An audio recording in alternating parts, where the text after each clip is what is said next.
12 రోజులు, వందల మిస్సైళ్లు, వేల మంది గాయాలు. ప్రపంచం మూడో ప్రపంచ యుద్ధం వైపు వెళ్తుందా అన్న భయం. కానీ ఇప్పుడు ఒక పెద్ద టర్నింగ్ పాయింట్. ఇజ్రాయెల్, ఇరాన్ క్యాస్ఫైర్ ప్రకటించాయి. ఈ వీడియోలో మీకు చెప్పేది క్యాస్ఫైర్ అంటే ఏమిటి, ఎందుకు ప్రకటించారు, ఇది శాశ్వతమా లేక తాత్కాలికమా. ఈ యుద్ధం మార్చి 12న ప్రారంభమైంది. ఇజ్రాయెల్ ఇరాన్పై డ్రోన్ దాడులు, మిస్సైల్ దాడులు మొదలుపెట్టింది.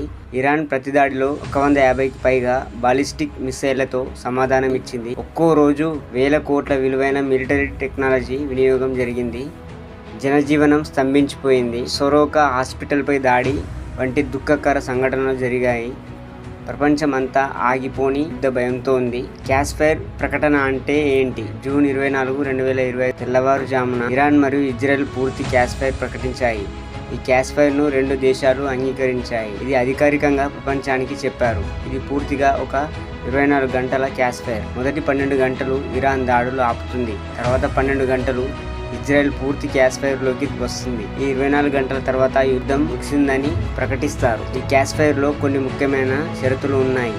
ఏ దేశము మరొక దేశంపై మిస్సైల్, డ్రోన్ దాడులు చేయకూడదు. హాస్పిటల్స్, స్కూల్స్, ప్రజాగదులు హిట్ చేయకూడదు. ప్రాక్సీ గ్రూపులు హెజ్బుల్లా, హౌతీస్ ద్వారా దాడులు కూడా నిరోధించాలి. యుఎన్ మానవ హక్కుల పర్యవేక్షకులు ఈ క్యాస్ఫైర్ను గమనిస్తారు. ప్రతి ఒక్క దాడికి ఇప్పుడు అంతర్జాతీయ సమీక్ష ఉంటుంది. ఇది శాశ్వతమా లేక తాత్కాలికమా? ఇది అంటే యుద్ధానికి ముగింపు కాదని.